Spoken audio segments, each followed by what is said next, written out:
Good morning, everyone. It's an honor and privilege to be here to speak about a subject like artificial intelligence.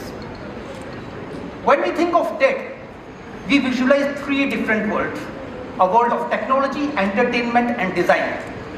But today I'll make an attempt to combine the technology of artificial intelligence, the entertainment of gaming platforms, and the design of design thinking into a single story. And to narrate that story, I will take you back to year 1956, where some scientists have gathered to discover if machines can be made to think like humans. At the end of that conference, they coined a term which was known as artificial intelligence, and that was 70 years ago. Over the next few decades, artificial intelligence could not live up to the expectations because of the limited computational power which was available that time. However, some interesting things kept happening. Like in 1997, there is a supercomputer of IBM named as Deep Blue, and Deep Blue was able to beat the reigning world champion Garry Kasparov at that time. It was a big achievement for anywhere in the technology industry, but for an ordinary human being, he thinks there is a supercomputer which is there in the lab, but that supercomputer can play chess, beat the world champion, but the supercomputer still cannot tell you a story, cannot crack a joke, most importantly cannot do your homework. So there was no excitement. We moved to 2017, where 8 research scholars are working on a concept. The concept was transformers, and interestingly, out of those 8, 2 were Indians. And this concept of transformers led to a big explosion in 2023 when ChatGPT and various other large language models of generative AI are launched, and suddenly now you have a power in your pocket. This power can tell you a joke, it can send your email, it can handle your social media, and it can do your homework. So it made everyone excited. That is the moment when people called it as the 4th industrial revolution, and educators around the world, they started saying they had a fear that if AI is going to write an essay in 30 seconds, if AI is going to solve all your problems, how we are going to teach our students and how students are going to learn. But I want to ask you one thing: when calculators were invented, did we stop learning maths? We still learn maths. So all what we require is an AI framework, and that AI framework we will define right here during this talk. So let me ask you, what is the computer language you are learning in school these days? Yeah. So most of you are learning Python. When I was a kid of your age, I was learning a language which was known as BASIC. We started from BASIC, we went on Fortran, C, C++. Then I went to IIT Bombay for electrical engineering, and I realized there is a language known as MATLAB which I had never heard of. And MATLAB is required for solving all the engineering problems. So the point what I want to highlight to all of you here is that do not concentrate on the syntax of the language, because the languages will keep evolving, the languages will keep coming and going. All what you need is a problem solving capacity, a problem solving skill, and that is why in the new education policy they have laid a lot of stress on computational thinking. And with computational thinking, we had something like software which was introduced in schools, developed by MIT, and the software is known as Scratch. But do not mistake that Scratch is only for school. In the top universities, when you go for computer science, Scratch is the prerequisite. Now let us learn that how Scratch will help you. Now suppose, like any other language, in Scratch, if your first project is to build a square, there is no magic button in Scratch which you will press and a square will be made. So first thing what you will do is you will draw a line. So you will tell this cat to move 100 steps. So the cat will move 100 steps and you will draw a straight line. Then you will tell the cat to turn a 90 degrees and walk another 100 steps. It will draw another line. Then you do it for the third time. Again take a 90-degree turn and then do it for the fourth time and a square is made. Now while drawing that square in Scratch, you have done two things. First, you have decomposed the problem into small steps, and that is the first in computer programming, coding, and that is the first step which is called as decomposing your problem, decomposition in computational thinking.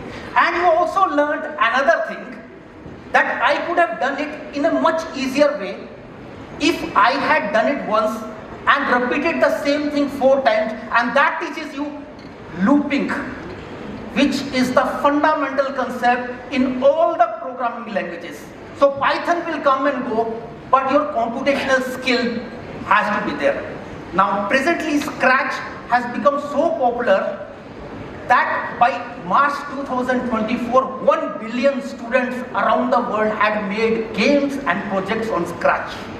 Now Scratch is integrated with many free AI platforms like Teachable Machines, where you can go, build games, build your projects and develop the skill. Next thing which I want to highlight is, how many of you are gamers? Yeah, 90%, 100% of the boys, as expected. Now I will not stop you from playing games. In fact, I want to encourage you for playing games, but with a self-imposed condition. I want you put a self-imposed condition that you will play only those games which you will develop yourself. Now the Scratch platforms like GDevelop are integrated with AI, where you can do game development. But again, I was a kid, I used to play this game Super Mario, where Super Mario is a character which keeps on running, and every time he comes through an obstacle, he crosses the obstacle, he gets a coin. When you develop a game like Super Mario yourself, you will come across many problems. You will realize that Super Mario has to jump, it has to overcome gravity. You will do the debugging with the help of AI, and that will develop your problem solving capabilities. But problem solving capability through computational thinking is just one half of it. You require something else, and that is called as design thinking. And in design thinking, the first step is get into the empathy. Try to know what the other person wants. Let us take an example. You have a friend in your neighborhood and he is visually impaired. So you go into the empathy mode and you try to find out what are the problems he is facing. And he tells you that whenever he is going to school, he has to overcome a lot of obstacles. So you take help of AI, and then you find out that there is an ultrasonic sensor, which is a very cheap sensor. You take that sensor, place it in his watch. Now, when he is going to school, he will always get a buzzer. So that is the skill which is required. So computational thinking and design thinking in an AI framework has to be combined.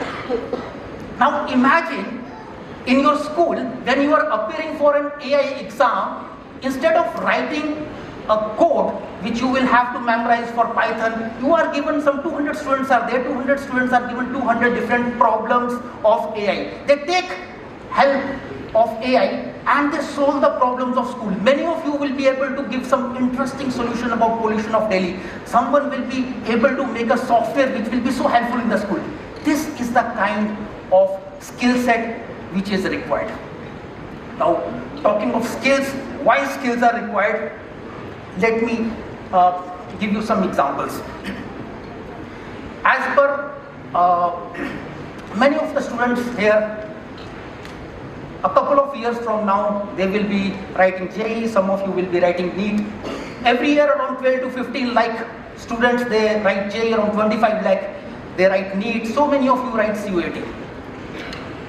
All of you might not be able to go to IIT, but all of you, if you develop a problem solving skill, and with the help of invisible power of AI what you have now, you can achieve a number of things. I will help to actually explain this statement with the help of some data which is available on open source. In 2025, there were 1,17,000 startup companies which were single person companies. That means these companies had no employee and they had a turnover of more than $1 million. Earlier, if you wanted to start up and any idea, you require around 80% of your money will go in giving salaries and admin infrastructure. Now you can build up AI agents and you just need to have a skill of problem solving and you can have a startup. 60% of the startups which are developing now are AI based startups. As per Niti Aayog, by 2030, there will be 23.5 million freelancers in India. So if you make it to IIT, that is wonderful. But what is more important is there's a paradigm shift which is taking place between the requirement of degrees versus skills. And skills is the need of the hour. I'll also like to now touch upon that while you are using AI in your academic day-to-day routine, how you should use AI. And the first and the foremost step is, when you are using AI for academics, do not ask a direct question to AI. For example, if you want to use Gemini, in Gemini there is a learning mode, go to the learning mode. Because when you are asking AI a question, for example, if you ask what is magnetism, so Gemini will explain you what is magnetism and then it will ask you back a question. And unless you answer that question, Gemini will not move forward. So Gemini is laying an emphasis to make your concept clear. And that is very important. So you can convert AI into your 24/7 personal tutor and make it whichever way you want. You want to make it interesting, you want to learn Newton's third law in an interesting way, you want to make an audio of it, you want to make quizzes to see whether your learning has been good or not. There are many platforms like Notebook.lm. You take your books, your NCERT books, you download your NCERT books from the website, place it on Notebook.lm. Notebook.lm will make it interesting as per the choices what you will feed, your interest. And that is why I tell you that make AI as your 24/7 personal tutor and utilize the power of AI. Now, a very important concept when we learn maths. When you do maths, your approach is that you have to get the right answer. So we are always looking for that correct formula in which we can put the values and get the answer. Now that is not the correct approach. Behind AI is all about maths. So always think that where this mathematical thing which I am learning, the calculus which I am learning, the differentiation which I am learning, the probability functions which I am learning, where they are applied. Think of the practical applications. For example, if you ask AI a question, Jack and Jill went up the, so what will AI reply? Hill. So while AI is calculating the answer, Jack and Jill went up the hill, AI is finding the probability of the best answer. So the probability theory which you are learning right now in your school in class 10th is applied behind AI. So always think of the application. Deepen the logic, I told you, make AI your personal tutor. The next very important thing is, when you are using AI for your academic research, always use the deep research and always verify it with the citations. Why? Because just I explained you, because AI runs on probability. What is the full form of ChatGPT? What is ChatGPT? It has a full form. Yes, it has a full form. What is ChatGPT? You know it? Okay, ChatGPT is chat when we are chatting. GPT is generative pre-trained transformer. So it is a pre-trained transformer based on the data. So your correctness of the answer will depend upon the data on which it has been trained. So always when you are using AI, always verify it with the citations, and that is important. Also, another important thing is you have to monitor about the biases which are existing in the AI. Now, when I say biases, for example, if you tell AI to draw a picture of a doctor and a nurse, what will AI do? Yes. So AI, you got it. So AI will draw a male doctor and a female nurse. Why? A doctor can be female also, and a nurse can be male also. So it is because the AI has been trained on that data, which shows that doctor is always a male and nurse is always a female. So that is why I want to highlight that do not believe blindly. It is always depending upon the data on which it has been trained. And now the last and the most important thing. As I told you, there's a paradigm shift which is taking place between the requirements of degrees versus skills. So whatever you build, as of now, when you go, yesterday my daughter, she is doing computer science in AI ML, she went for an interview and resume was not asked. What was asked is GitHub profile. Okay, so whatever, those of you who do not know GitHub, Google it, you will find what GitHub is. Whatever you develop, try to develop the skills which will help you in the longer run, and whatever you develop, place it on GitHub. Because 5 years, 4 years from now, when you go into the market, you will not be showing your resume, you will be showing your GitHub profile of what you have actually built. So 1956 gave you just an idea of AI. 2023 gave you an invisible power which is with you. Go, use it, build it. Jai Hind.